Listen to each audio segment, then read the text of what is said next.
Hi guys, and welcome back to my channel. Today we are going to talk about causative verbs in English. Structures with these verbs contain non-finite verbs. That's why this is a logical continuation to our previous lessons on the infinitive, the gerund, and the participle. If you haven't seen my lessons on non-finite forms of the verb, you can find the links to those videos in the description to this lesson. If you aren't subscribed to my channel yet, it's high time you did it. Now let's start with causatives. Causatives are verbs that indicate that the subject is causing an action to happen rather than performing the action themselves. We use these verbs when we speak about something that someone else did for us. We either asked somebody to do something for us or we paid somebody to do it for us, but we didn't do the action ourselves. That was somebody else who did the action for us because we caused them to do it. Causatives are used to express the idea of making someone else do something or causing an event to happen. These verbs help us express who is responsible for the action. Some of the most common causative verbs are to make, to have, to get, and to let. Though the full list of verbs that express this causative meaning is much longer. Let's look at some examples with sentences with causative verbs. Jane had her kitchen installed yesterday. Had is a causative verb. Jane had something done for her. So she caused somebody to do this action for her. Jane didn't install the kitchen herself, but caused the installation to happen. Another example, Laurent got his bike repaired by his friend. Got is a causative verb here. Laurent didn't repair his bike himself. He caused it to happen by asking his friend to do it for him. Amanda made the kids tidy their room. Made is a causative verb here. And Amanda didn't tidy the room herself. She caused the cleaning to happen by making her kids do it. And one more example, the organizers kept the people waiting. Kept is a causative verb here. People were caused to wait by the subject. The subject caused other people to do something. When we say I had somebody do something for me and I did it myself, there is a big difference between these two sentences in English. The causative verb have in particular may cause additional confusion because it might look like present perfect to some English learners. And we must not confuse perfect tenses with the structure have something done. Let's compare these sentences. Casper had his house painted last summer, and Casper painted his house last summer. In the first sentence, Casper hired some painters to paint his house. He didn't do the action himself. So he had his house painted by some professionals. In the second example, Casper painted his house last summer. We understand that Casper painted his house himself.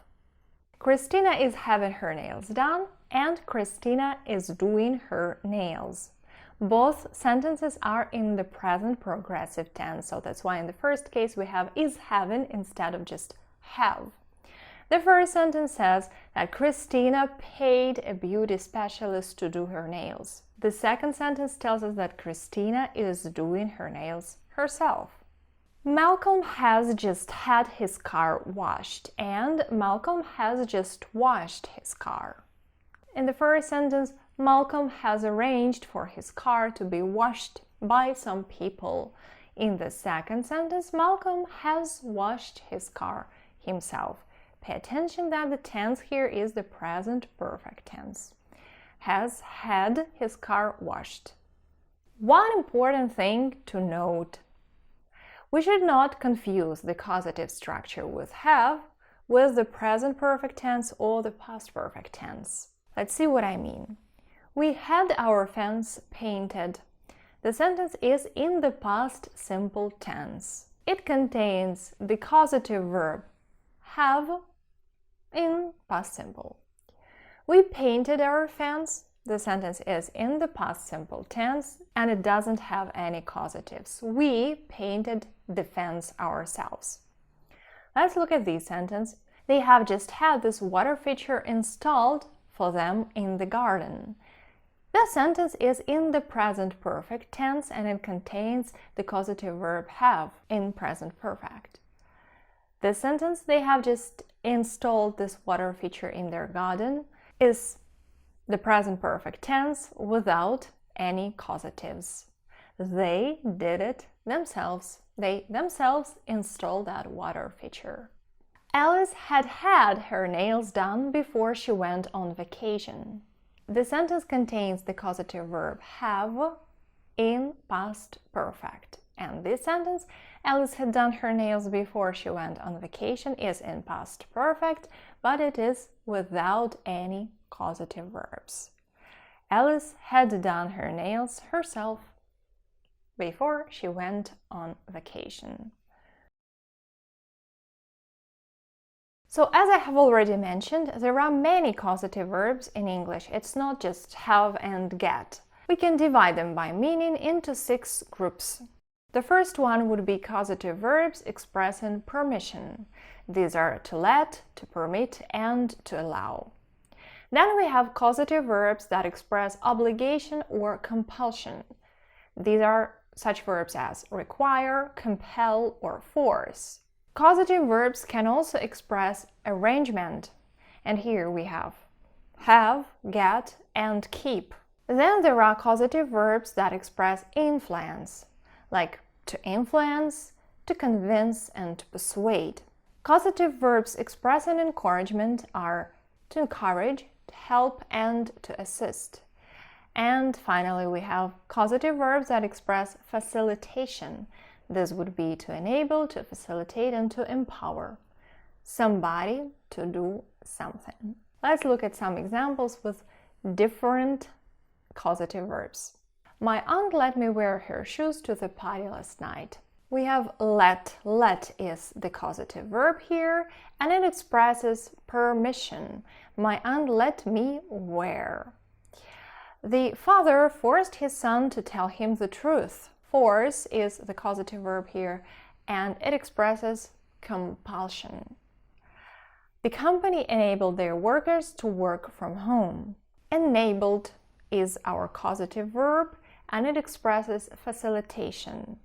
The company facilitated their workers in a way. They enabled their workers to work from home. Tim's sister helped him write his CV. Here, the causative verb helped expresses encouragement. Anne's family convinced her to stay in her native town. The causative verb convinced expresses influence. Atticus had some new varieties of citrus trees delivered to his farm. The causative verb here is had, and it expresses arrangement. Atticus arranged for this to happen. We got our relatives to help us build a tool shed. Get is a causative verb, right? We got our relatives to do something for us. This causative verb here expresses arrangement. Michael got his teacher laughing to tears. Here, the causative verb get expresses a little bit different thing. It's rather a cause than an arrangement. So Michael didn't arrange for his teacher to cry, but he got his teacher laughing. Pay attention that participle one is used here, laughing. The verb got here is synonymous to caused. Michael caused his teacher to laugh. And the mechanic kept the engine running for a while to identify the problem. Kept is our causative verb here, and it expresses arrangement. Pay attention that in some of these causative structures here, the second verb is participle 1, in others it's participle 2, and sometimes it's an infinitive, either a bare infinitive or a full one. The choice of this non-finite, I mean participle 1, participle 2, or infinitive, depends on the structure a particular verb is involved in. So, causative verbs typically are parts of one of the following structures. The first one would be subject plus causative verb plus object plus participle to, or past participle as it is also called. Tim had his lawn mowed by his neighbor. Laura has got her hair bleached and dyed. The school will have new desks delivered on Monday. Here we have participles to or past participles. The causative verbs have and get are normally followed by participle to. Now let's look at another structure, which would be subject plus causative verb plus object plus non-finite clause. This non-finite clause can be of different types. It can use participle one or infinitives of different types. Our neighbors let our kids play with their cats. The caretaker allowed us to see the abandoned palace for $10. They had the builders working on the site 24/7. In the first sentence, the causative verb let is followed by the bare infinitive of the verb to play. Our neighbors let our kids play. In the second sentence, we see that the causative verb allowed is followed by to see. That's the full infinitive. And in the third case, working, the non-finite that follows our causative verb have is participle one. Previously, I said that have and get are normally followed by participle to, so this is the most common structure, have something done or get something done, but other scenarios are also possible. You can have somebody doing something. You would use participle one when you want to show that the action was continuous. You need to memorize what non-finite is used after this or that causative verb. Now let's highlight several important things. The first one, using participle one with causative verbs like to have, to get, and to keep shows that the doer was actively engaged in the action for a while. It shows that the subject caused or arranged for the object to participate in the action actively. Let's see. The president's speech got me crying. Or the lecturer had the students thinking about their future. Or the teacher kept the group talking on the subject for half an hour. Or they kept the AC working for the whole day as it was very hot outside. In these examples, we are dealing with actions that continued for a while, with people that were involved in actively doing something for a while. That's why we need participle one. So this structure is obviously different from have something done or get something done. Have something done is about things, about the result and about the situation that we caused to happen. In here, when have, get, and keep are followed by participle one, we are concentrating on the person or people who were affected by our actions. Another important thing to mention, sometimes the causative verbs to have and to get may express that the action that happened was not necessarily caused or arranged for by the subject, but rather happened to them against their will or without their knowing of it. Here we normally speak about some bad things that can happen. For instance, Mink had her mobile phone stolen on the bus. Obviously, Min didn't arrange for that to happen. It just happened to her against her will, and probably she didn't notice that it happened, right? Sam got the front tires of his car pierced by some local pranksters. Again, it doesn't mean that Sam arranged for his tires to be pierced. He just got them pierced, it just happened to him against his will. We got deluded by aggressively advertising waiter who never gave us a chance to properly study the menu. We got deluded. That happened against our will. This scenario with causative verbs have and get is quite common when we speak about some nasty things that happen to us. Another important thing to mention is that the same causative verb may express different things in combination with different non-finites. Compare the sentences that use the same causative verbs but have a little bit different meaning. The clown got or had the kids laughing. The kids got or had their parents to help them with their school project. And the boy got or had his iPad stolen at school. You see that the causative verbs are the same in these three sentences, but these sentences obviously express different ideas. The first sentence, the clown got or had the kids laughing. So he did something that caused these kids to laugh. Participle 1 shows that this action was continuing for a while. The second sentence, the kids got or had their parents to help them with their school project. The sentence tells us that the subject, the kids, arranged for the thing to happen. So they did something to their parents. Yeah, they asked their parents, they persuaded their parents to help them. The last sentence, the boy got or had his iPad stolen at school, tells us about a bad thing that happened to the boy against his will. The same causative verbs, but different ideas that the sentences express. We say the kids got their parents to help them, and the kids had their parents help them with their school project. So in the first case, we have this particle to, so the infinitive is full after the verb to get. In the second case, the infinitive is bare after the verb to have. We can't say the kids had their parents to help them with their project though, but the meaning will be different. Let's compare the sentences. We got them to prune our apple trees. We had them prune our apple trees, and we had them to prune our apple trees. The first and the second sentences say that we arranged for them to do this job for us.